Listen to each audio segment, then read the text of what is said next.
This is Solo Only, a character that can't interact with other players. In March of 2023, I set out on a journey to answer one question. Can you solo Final Fantasy XIV? Could you beat the game and reach the end of Endwalker without ever using market boards, quest rewards, parties with other players or NPCs, and only using NPC shops if I had no other option? To top it all off, I'd be facing all content with level sync or silence echo for as long as it was possible. All the progress for this account is streamed every Thursday and Sunday on Twitch or YouTube if you ever feel like stopping by. Having taken down Ascian Prime and the Knights of the Round, we've reached the end of Heavensward. But to really complete it, we have to go through all of the post-Heavensward story. Heading into the final stretch of the expansion, I was sure that we'd have an easy set of victories and hit the credits in no time. If only I knew the horrors I'd be up against, facing a fight that even Warrior wasn't strong enough to survive. Real quick, we're trying to get to 50,000 subs by the end of the year, and you can help out if you're one of the 60% or so that aren't subscribed. The best part of beating any wall is rushing through the MSQ afterwards. Something about the easy experience and progress just hits different when you've been stuck in the same spot for 6 weeks. Ishgard to Anix Shrine, rushing into battle with my hairstyle twin Amaric, and strolling through the hinterlands, we arrive at the first of our dungeons, the Antitower. By the end of this video, we'll be reaching Stormblood, and 5 instances stand in our way. 4 dungeons and 1 trial. And alongside that, I'll be completing a secret goal I've had in the background for a long time. Before starting on that first dungeon, we need to restock on our food stores. Priestly omelets did us well last time, so we'll be using them for the rest of the expansion. White truffles, Highland parsley, wild onion and Garlean garlic, ruby tomatoes, heaven's eggs, and stone cheese make a tomato sauce for a decent stock of priestly omelets. And that's it.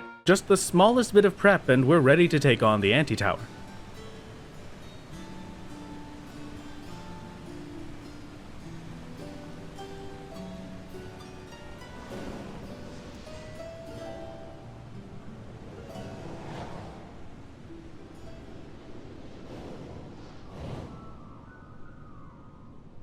With raw intuition and equilibrium keeping us fully healed, there's basically nothing that can pose a threat to us, so all the hordes of frogs and squid just serve to slow us down. And the power of friendship is what will get me through this dungeon. You'd better watch out, Pororogo.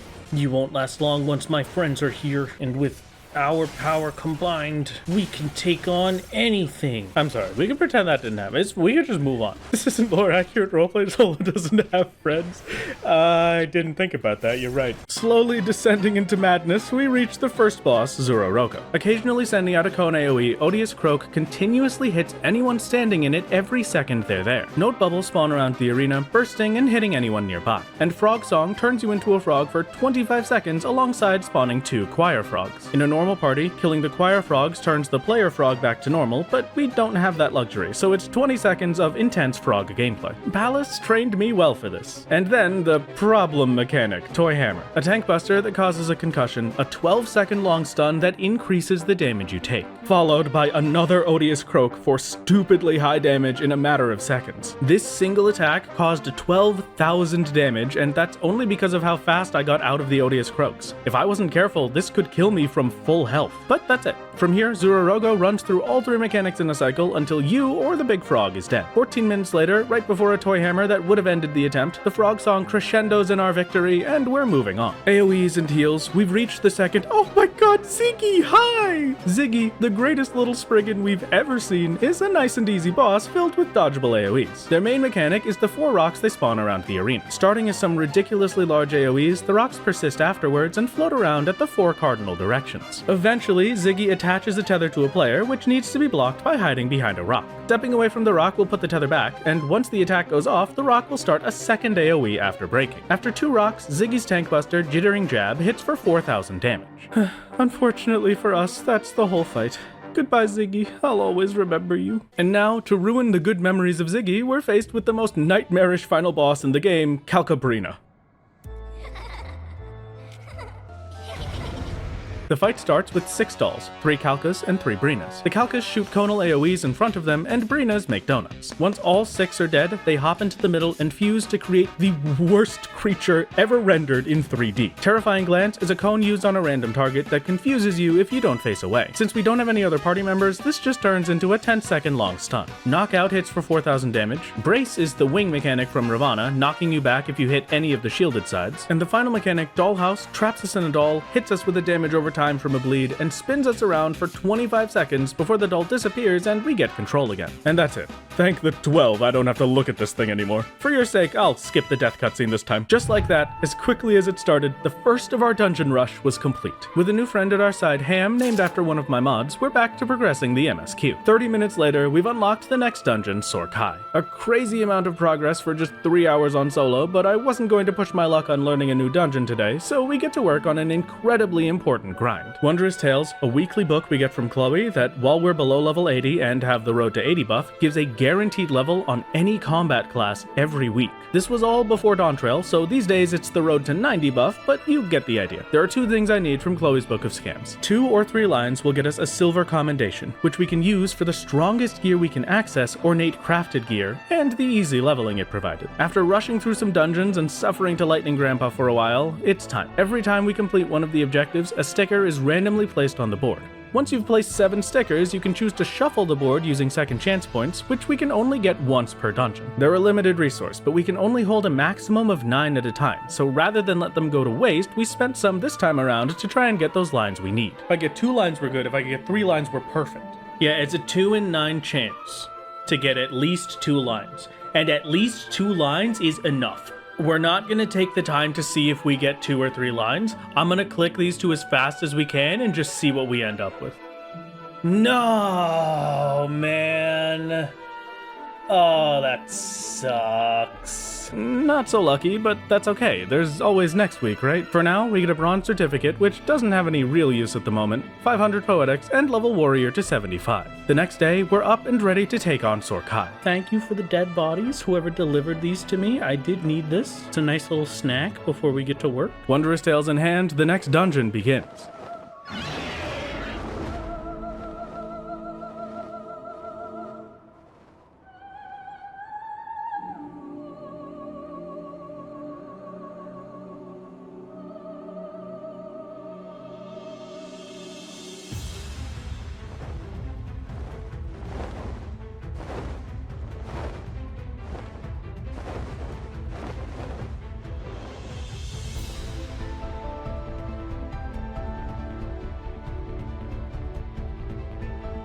Cloud Gardeners, one of the few enemies that don't jump you in a group as soon as one spots you, go down relatively easy on their own, but we're lucky they don't all attack at once. Taking them on in a group becomes quickly unmanageable and ends with the first of many deaths in this video. Enchanted fans drop an air pad on their death, and if you fling yourself with it, you gain a haste buff, allowing you to attack faster for 30 seconds. Cool ad mechanics aside, we reach the first boss, Chieftain Moglin. Moglin summons Moogles throughout the fight, each with their own unique abilities. The Paladin covers the boss, making Moglin invincible until you take it down. The Rogue poisons you, and the Warrior has a dodgeable AoE. Killing the Moogles knocks them unconscious and starts Moglin's next mechanic. Palm Praise drops a circle on one of the unconscious Moogles. If they're in the circle when the cast finishes, they get revived at full health, but you can push them by dealing damage to knock them out of it. Shortly after the first Palm Praise, Moglin summons his staff, exploding in a plush shape and giving a vulnerability up to anyone hit. Then 4 more Moogles spawn. The Archer hits with constant auto attacks, the Bard buffs all of their damage, the Black Mage casts a massive AoE Palm Flare, and the White Mage heals the Moogles with Palm Cure. With 7 Moogles on the ground, Palm Praise targets 2 of them, and if you push them up against a wall, sometimes you can't get them back out and end up with a raised Moogle no matter how hard you try. From here, Moglin uses Palm Holy for raid-wide damage, summons his cane, and attempts to revive the Moogles with Palm Praise.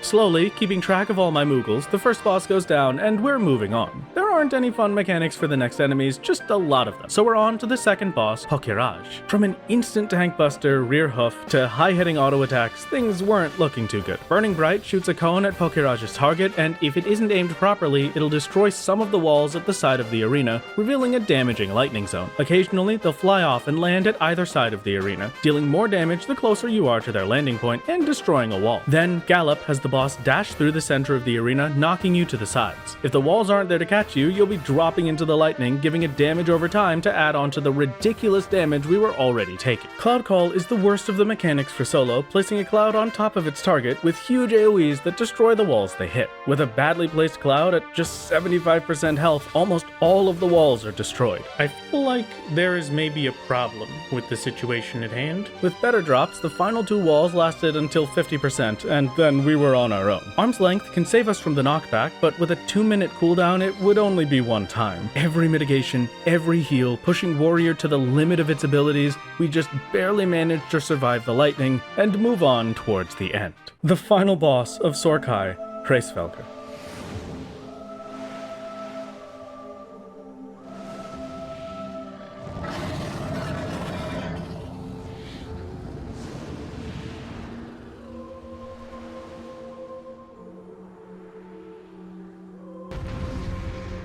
Wormclaw is a tank buster that deals 5,500 damage without mitigation. Hollow Dive has Hraesvelgr fly off to a random side of the arena and dash through the center for a large AoE. While he dashes, more AoEs drop in the only safe areas, forcing you to move quickly to avoid taking damage. Then we get a glimpse at a very problematic future mechanic, Morn. Quick, continuous party stack damage that gets even worse the next time we see it. Hollowed Wing deals damage to half of the arena on the glowing side, and Shiva's Diamond Storm freezes the arena. Forced to dodge a frigid dive with limited movement and AoEs after. Holy Breath targets every player for one final AoE, and we've seen all the mechanics for the fight. Aside from Wormclaw and Morn, health was easy to manage, so after 10 minutes of battle, Hraesvelgr falls on the first attempt, and the second dungeon of the day, Sohr Kai, is cleared. Easiest game of my life. I'll take it. You know what? This is probably the easiest game anyone has ever made. Now that I look at it, now that I consider it for like a second. Bismarck isn't even that hard. I can't say that. That hurts. 55 minutes Swift completion. We're 8 out of 9 on second chance points. Yeah, I'm happy. With one of the first brood down, a single quest later, we're riding towards our next battle. For the final time, we face off against Nidhogg.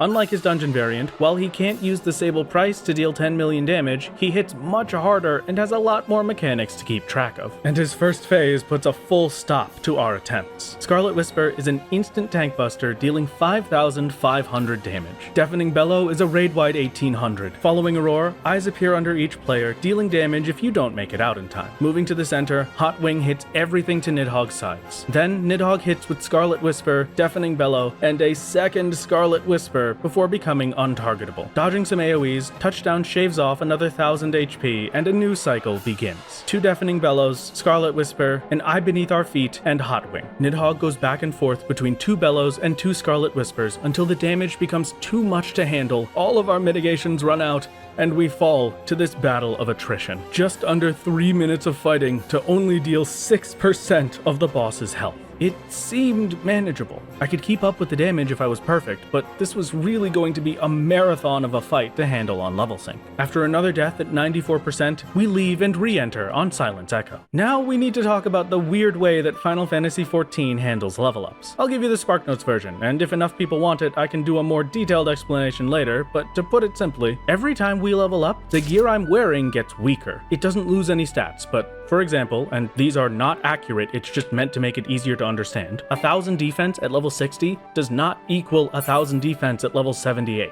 Defense gives you a % damage reduction based on your level. At level 60, 1,000 defense may give you a 12% damage reduction, while at level 80 it only gives 8%. Which is why, while watching the Silence Echo fights, you'll notice that the Scarlet Whisper that previously hit for 5,500 damage was now hitting for 7,000 instead, and Deafening Bellow jumps up to 2,500. But there's still a plus side. The higher your level is, the more HP you get per point of vitality. All of this to say, while Silence Echo allows us to use more of our job's abilities and gets us more health, we end up taking much more damage as a trade-off, and explains, as best I can, why the Silence Echo run only made it 1% further than level sync. The second attempt died at 95%, so for now we put a pause on our dance with the Great Worm. Upgrades is the first thought, but since my gear is basically as good as it can get, there aren't really that many options. 2 more Shire Custodian rings and a bracelet are the only meaningful change we can make. With no real upgrade paths, the only thing left is to just get good and throw myself at the worm until I make some progress. But we had already seen a major success clearing Sohr Kai, so we end off the day with our wondrous tales, please the 2-line chance.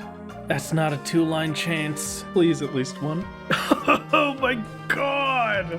Come on, dude! It could have been 1, 2, 3, 4. It was literally a 50-50 chance. It was literally 50-50 for me to get a single line, and I lost. and get Warrior to level 76. Back to work, we're on Silent Echo again. Half an hour of attempts, we were getting closer and closer to victory. With a mind-numbing gauntlet of perfectly managing my mitigations, our best run hit 80%, but I couldn't get better than that. We died to this? Yeah, there's no getting around it. Okay. Super good run. Just do that again and don't mess up on the raw intuition. And for the next 10 minutes, I couldn't even get back to it, until we finally found a breakthrough. I mentioned earlier that Nidhogg moved to the center of the arena for Hot Wing, but I had only realized it this run, 11 deaths in. If I dragged Nidhogg out to the corner of the arena, he would take a slow walk back whenever he had to use it, giving us a few seconds where I wasn't taking damage. It wasn't a lot, but it was just barely enough to get us over the line. And finally, on the 12th attempt, Nidhogg hits 74%, becomes untargetable, and summons 3 ads. 3 ads that we had no way of surviving on Silent Echo. Can I outrun them? I cannot. Okay. The Shadow Falak and Brobignac each had a tank buster that hit for 5,500 damage, and with both of them targeting me, we were taking 11,000 damage every 10 seconds. The Shadow Dragon is off in its own little world, throwing out untelegraphed AoEs that are easy to dodge so long as you know where it is. There was no way for me to handle the damage they were dealing, and no way to kill them quickly, so my dreams of a Silent Echo clear came to an end. But there was still one more option before using the Epic Echo. Earlier, my best level sync run survived for 2 minutes and 52 seconds. If I started dragging Nidhogg to the corner and stealing some time with his animations, I could easily hit the time I needed to start stacking up the Echo. A 10% buff obtained after dying in a trial battle that lasted at least 3 minutes. An early death as I adjusted to my limited abilities, the second try gets us our first buff, and 15 minutes later, we've got the maximum of 50%. Now it's time for a real attempt.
Huh. Oof. Okay.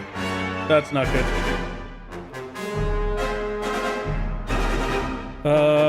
I think this is actually music change. Not so far. Wait. There we go. Goodbye.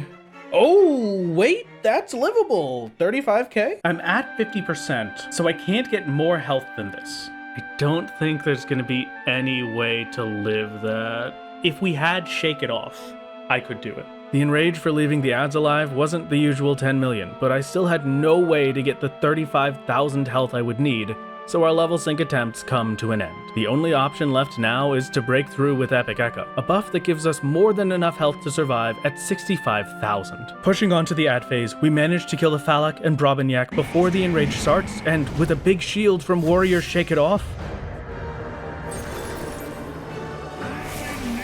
it's finally time to see the rest of the fight. Alamorn is a tank buster dealing 9,000 damage. Your Skogul is a dodgeable AoE, then Nidhogg jumps away and targets the party with 5 high jumps. And since I don't have any party members, all 5 of them hit me. Another line to dodge, super jump for proximity damage, and 3 high jumps that drop damaging areas where they land. At 60%, the phase ends and we're on to the final leg of the fight. Nidhogg, in his rage, coats himself in flame and brings back an attack I mentioned earlier, but this time we get to see the real version of it. Morn. That was an unlucky time, but it's fine, we should live it. 17k each! Never mind. Alright, that took everything. Oh my God. Balls of fire spawn, each exploding in a plus shape after a few seconds. Hot wing returns, followed by hot tail hitting everything in front and behind Nidhogg. Deafening bellow, scarlet whisper, and Akmorn again. Akmorn hits for the most damage on the first attack. Unmitigated, it took away 17,000 health. Every hit past that is weaker, but still hits for 10,000 at least. And to make it even worse, every time Nidhogg used Akmorn, he'd add one extra hit to it, all the way up to 7 in a row. Using the strongest mitigations we had, 7 hits from Akmorn dealt 56,000 total damage. Planning out all of my mitigations and heals, we survive hit after hit, and after 3 hours of attempts, Nidhogg falls, and the Dragon Song War reaches its conclusion. I will call that a just barely made it out of 10. That is ridiculous. I cannot believe I actually almost died to Akmorn on Epic Echo. What just happened, dude? That was amazing. And this was the easy part. Oh, what's that? You were checking how much longer was in the video because you thought it was almost over? Well, buckle up, buddy, because we still haven't reached that stupidly difficult dungeon I foreshadowed at the start of the video. 2 more dungeons stand between us and Stormblood, Xelphatol and Balser's Wall. Rushing through the MSQ once again, Xelphatol is unlocked and we're headed in level sync. These first enemies are easy to deal with, if a bit slow, but they come with a cool little mechanic you can use the next time you run this dungeon. If you lead the enemies into the falling rock AoEs, they'll gain a vulnerability up, increasing the damage your party deals to them and speeding up the run. Birds dead, we're on to the first boss, Nozal Huelok, an Ixal on a balloon that sets the stage for the entire dungeon. So far now into Heavensward, the dungeons were starting to catch up to our armor and weapon, and Nozal wanted to be sure we knew about it. Short Burst is a tank buster for 2700 damage. There's a dodgeable line AoE, they really seem to like those recently, and then Nozal floats up into the air out of reach. 2 Ixali and a floating turret spawn, giving us a chance to heal up, and after the turret is killed, we get flung upwards at high speed. Standing below Nozal will burst his balloon and knock him back to the ground, making him targetable again. For his next mechanic, he summons air stones that tether to a target and make them invincible while they're still alive. And to end things off, Long Burst gives us Windburn, a damage over time that lasts for 15 seconds. Limiting the amount of time we can attack him was one thing, but Nozal pushed us down to our last hair's breadth of HP quite a few times throughout the fight. Thankfully, the ad phases gave us a chance to heal up while tanking less hits, giving us just enough health to survive the fight. But this had made it clear as day. We were almost at the point now where even Warrior's healing wouldn't be enough. This wasn't going to be the easy victory lap to Stormblood I had been hoping for. Just for my own sake, I'm just gonna I cannot discard Dragon Song? Come on. A couple elevators and Gobu later, we've reached the second boss, Dotoli Salak. Yes, all the pronunciations are going to be wrong in this video. Are you really surprised at this point? On low is a slow casted cone in front of the boss. On high is a knockback, shooting you out of the arena and into a set of spikes if you don't have a wall to catch you. Dark Wings is an AoE on every party member, and then Swift Feather, a cast that gives the boss haste, speeding up all its other cast times, followed immediately by an on low. With almost no time to react, we get hit for 6,000 damage. Stormcoming makes 2 of the walls unsafe to use for dodging the next on high, and we've seen the entire fight. But that doesn't mean it was easy from here. That haste into on low was a devastating combo. Stacked up with the boss's auto attacks, we go from 10,000 HP to 0 in less than a second. Second attempt, we keep ourselves safe by constantly moving while haste is up, and Dotoli goes down shortly after. Sliding by on a zipline, we've reached the final boss, Xelphatol.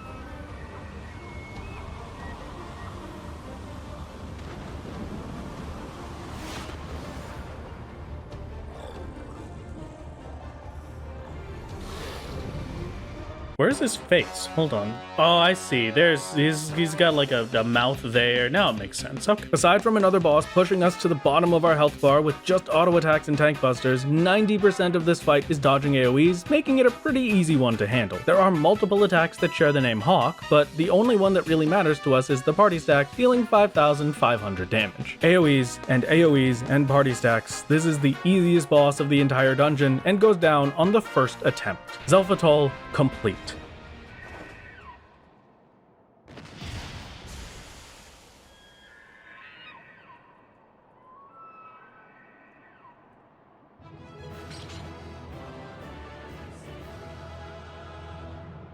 "12 quests later, we've reached Balser's Wall, a fitting name for our final dungeon.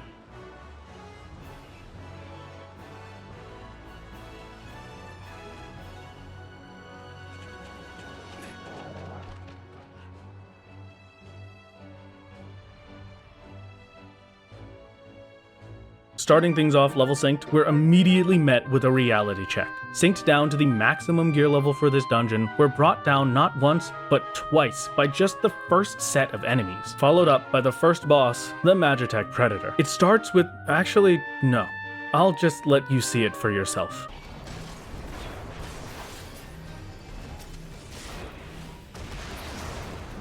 That did 8k. Magitech Missile dealt 7,693 damage alongside an add that tethers to us for constant 700s and the boss's auto attacks. Magitech Claw is a tank buster for 6,600 damage. Sky Armor spawn at a random corner of the arena, tethering to you for as long as they're alive. And Magitech Missile marks the target as prey, waiting 3 seconds before dealing 7,693 damage, with mitigation this time. This attack wasn't affected by my damage reduction, but it must have been a strange coincidence, right? Attacks in Final Fantasy XIV normally have a range of damage they can deal, but it's not really that big, so maybe it was just 7,693 damage every single time. Something was happening here that I didn't understand, but the unreducible damage from Missile made it impossible to progress any further. Our best run got the boss to 82%, and Balser's Wall was our new wall. Desperate to figure out what was happening, we head out to get some more priestly omelets and head back in on level sync once again. Food buff on, we brace for impact as the Magitech Missile hits for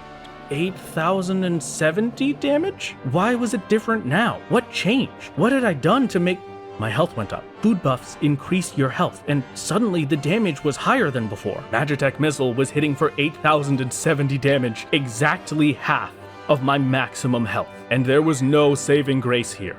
The missile was a constant throughout the entire fight. We had already seen all the mechanics. There was no breakpoint where it would get easier. Level sync was impossible. So now it's time for Silence Echo. With more healing options and more health, this should be enough for us to break through and see the rest of the dungeon. I cannot believe I'm still having this much trouble even on Silence Echo. I'm dead. Oh my god, dude. Oh, I can't do this right now, man. I come in here Silence Echo, and there's genuinely no difference. It is just as difficult. This is going to be exhausting. There was no way around it. That first boss on its own would require us to run the entire dungeon with Epic Echo's 200% buff if I wanted a chance at winning. Okay, I Epic Echo it. Like what else do I do at this point? I mean, the 50% is just ridiculous. Until one of the other solos told me about a new way forward. It was possible to complete this dungeon on Silence Echo, but not with Warrior. The damage I was taking was far too high, and there was no amount of healing in my abilities that could counteract it. But there was another option. One that I had never considered before, and likely one of the only 2 classes that could clear this fight. Sage. Constant self-heals, shields the size of entire health bars. Sage could easily manage the damage we were taking. Or it should have. As per usual, I don't take quest rewards to unlock a class if there's an equivalent weapon I can use instead, and we had some options. Dragon Song's Reprise, the ultimate tier fight set with Heavensward as the theme, has weapons for every class in the game. But those weapons needed a basic model, a version of them without all the glowy effects. And so, Square retroactively added Sage weapons to Thornton's EX trial. For the first time, I'd have the chance to obtain new gear through a fight, and unlock a class with it. So it's once again time to dethrone a Pope.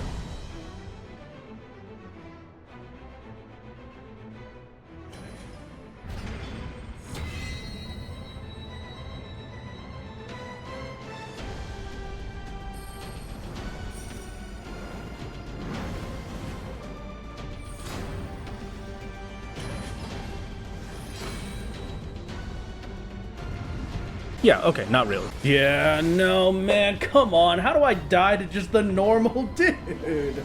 Oh, that sucks. With my current gear, I could handle all the mechanics and live through the entire fight, but extremes unfortunately come with an enrage, and I had hit the last mechanic. If I hadn't died to Sir Zeppelin, I would have died shortly after when Thornton forcefully ended the fight. So the easy way was taken from us, but there was still another weapon we could get. Oddly enough, I didn't even have to defeat Thornton to get his Sage weapons. There was a normal, craftable version that could be made without ever completing the fight. I level 180, so it very quickly gets replaced when we're farming in Palace, but we'll at least have it for a while.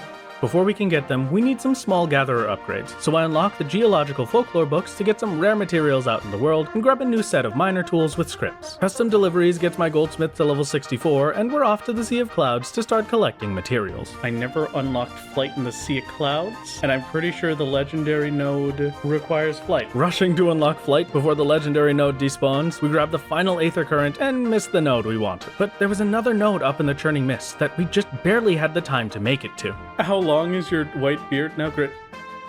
You know, some days, sometimes for brief moments, you just gotta think that they could have let that legendary node stick around for another minute or two, you know?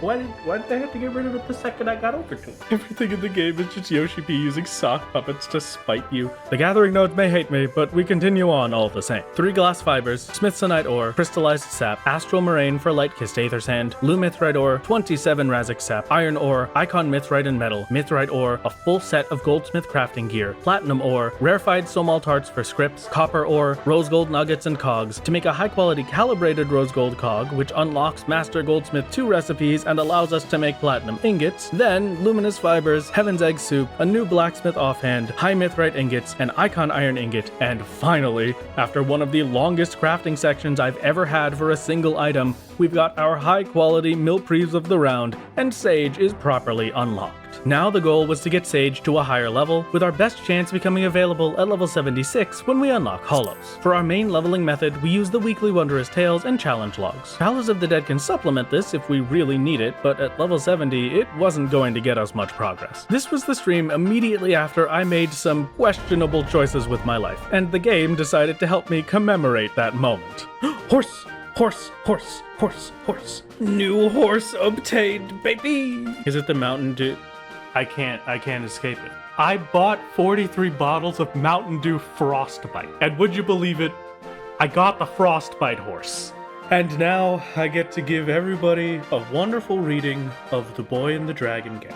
The boy's chocobo reared in fright, sending him tumbling down the mountainside to his nigh certain demise. There's your story time. Was that good? With the Wondrous Tales for the day done, Sage hits level 71. We grab a Shire Preceptor's chest and pants, run some challenges in the Masked Carnival for a burst of poetics, complete some challenge logs to hit level 72, run through Palace, and head over to Idyllshire to buy some new Sage gear. Preceptor's gloves purchased, we're still a bit off finishing the set. A first time clear of Copperbell Hard for more poetics and a second chance point. We briefly considered crafting some accessories to fill out our gear, but we'd get enough poetics soon to have all of it as Shire, so there wasn't any real need to. The Vana Society gets us the small boost of poetics we need to purchase a Shire Preceptor's hat, and we use our Centurio seals for boots, earrings, and a bracelet. With most of our gear upgraded, we needed to see just how difficult this fight was going to be, so we head into Baelsar's Wall once again. The perfect chance to talk about the 2 major roadblocks to clearing this fight. The first, I didn't play Sage, basically ever, so I'd have to learn this class from scratch under the highest stress circumstances imaginable. And more importantly, this is the first caster class we've ever used, which means we have to talk about the caster tax. I'll try and be brief with this while you get a first-hand look at what all of the fights in this dungeon are going to look like. There are 4 major groups of jobs in this game: tanks, melee DPS, physical range DPS, and casters. This is the eye level 270 equipment for all of those groups. Do you notice anything? Every class here has an equal amount of physical defense and magic defense, except the caster's armor. Casters have slightly increased magical defense, but in return they have reduced physical, which is a major problem when the tank buster from this boss, the Magitech Claw, is a physical attack. On top of that, casters have the lowest health in the entire game. All of this coming together, plus restricted movement for cast times, is the caster tax. From the range they can attack from, damage they can deal, and all of the healing that some of them can do, they are by far the easiest class for a physical boss to kill. But you don't have to take my word for it. Let me show you what all of this amounts to.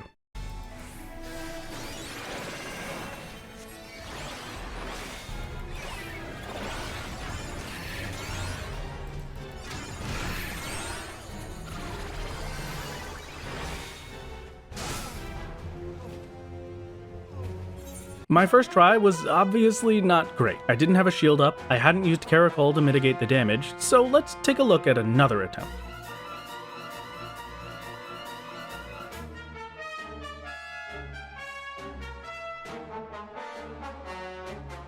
Even with shielding and damage reduction, the tank buster was hitting for more than my max health. A few more attempts later, the only way I could survive the tank buster was with a crit shield, giving us more than double the usual boost. But to rely on consistently getting a critical heal every time over the hundreds of times the boss was going to use this would be a madman's grind. Relying on crits wasn't something I could bring myself to do. I was at the lowest I had ever been. It felt like I had finally found something that I couldn't do, not because it was impossible, but just because I wasn't good enough. I can't do it today. I can't do it. That's the end of it. Maybe I come back another day for this, but no, I absolutely can't right now. Through my frustration, we worked out a plan. Right now, the things I needed most was a full set of Shire gear and Holos at level 76. The Shire equipment for higher max health and more mind to increase our healing, and Holos for an on-command shield with 10% damage reduction. The week after, Wondrous Tales gets us to level 73 and our Shire boots. Then some Masked Carnival gets us the Shire earring and bracelet. I still didn't have a Preceptor's necklace or rings, but I had the accessories from my tank gear, so we at least had the max health out of our armor. Now, we had enough health to survive the tank buster, so we try again, but it still wasn't enough. The tank busters were almost always followed by an auto attack, and surviving with just 300 health after the first hit, they were more than enough to kill us. 29 total deaths to the Magitech Predator. We still needed to do more. Level 74 and 75 from challenge logs, and questing to try and hit 76. We had some time on our hands waiting for the weekly resets, so I decided to chase down a goal I've held close to my chest for the entire challenge. I always wanted Solo to have his very own home, and we almost had enough gil to try and buy one. For the last 50,000 gil, we can make use of leaves, daily hunts, and the vault.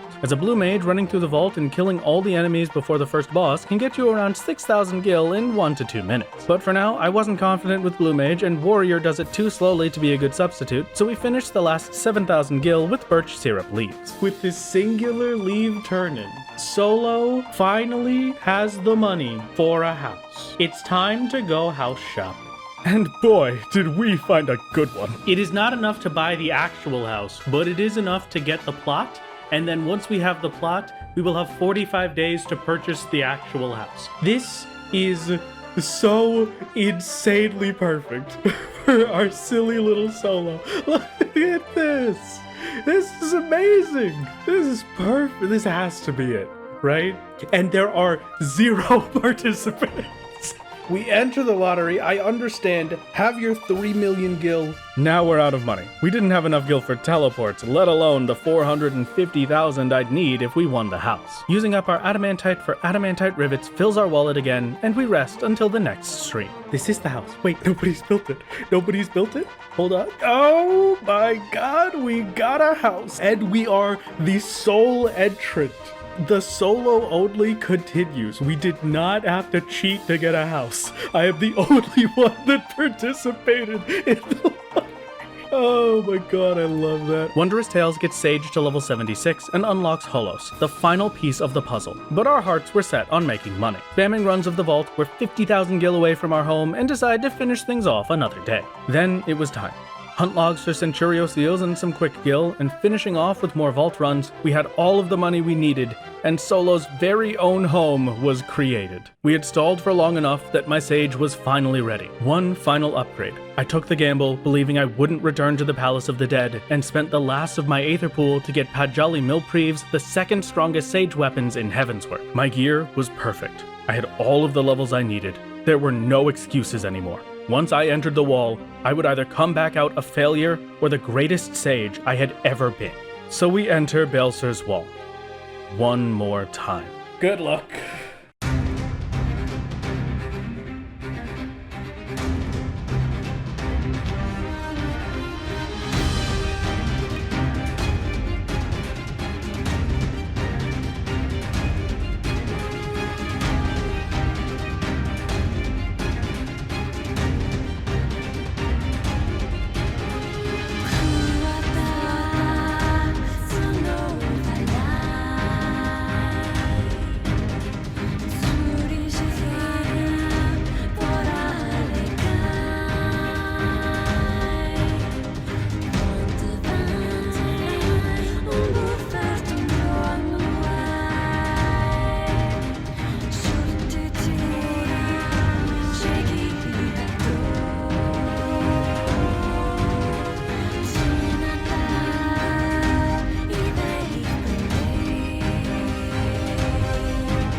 Oh my god!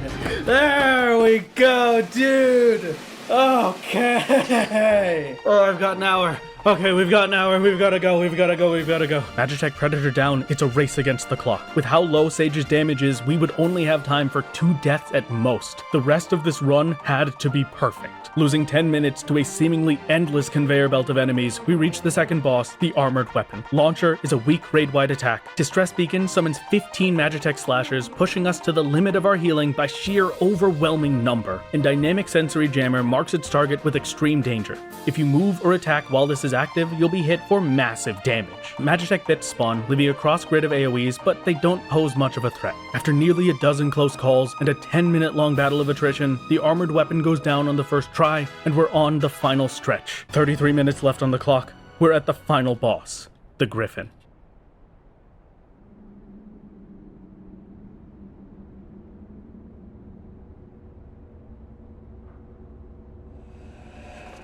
Claw of the Griffin is a physical tank buster, dealing 5,500 damage through a crit shield, so probably closer to 8 or 9,000 total. Lion's Head drops a blade of the Griffin at each cardinal and intercardinal direction, dealing a small amount of damage on landing and finishing with a raid wide of 4,000 damage. Then each sword starts to cast corrosion. The arena becomes covered in AoEs, and the only way to avoid getting hit is to kill a sword before the cast finishes. While we're focused on them, the Griffin casts Flash Powder, a gaze mechanic that blinds you if you don't turn away, and Big Boot, knocking his target across the arena. Sword dead and corrosion dodged, he jumps to an edge of the arena for Sanguine Blade, with a small dodge area right behind the boss. Beak of the Griffin is more raid-wide damage, and there's only one mechanic left: Restraint Collar. This targets the party's healer, fettering them just like Nidhogg did with the Sable Price. If the Restraint Collar isn't killed, the healer dies. It was the end of our run. There was no way for us to get past this. That is, if he ever used it. But as the only player in the arena, the game doesn't consider me a healer. It considers me a tank. So he never uses Restraint Collar. And so, with nothing stopping us, the Griffin falls, and Balser's Wall is complete.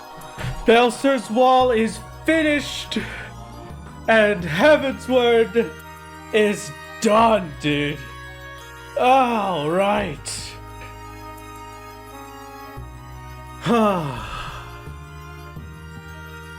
One try.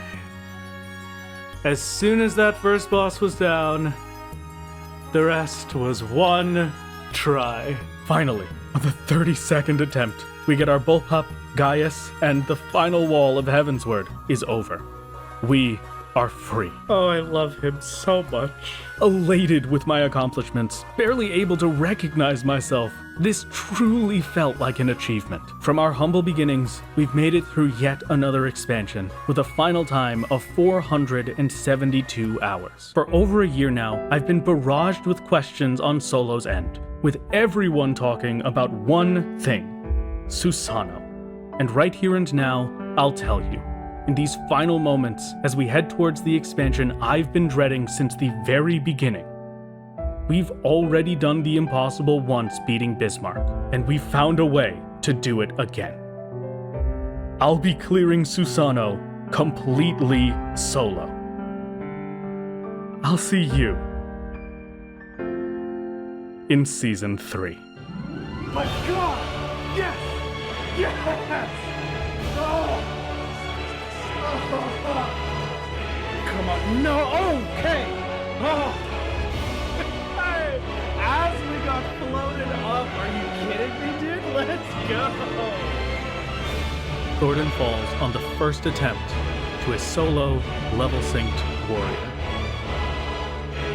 Please tell me I have enough health. Please!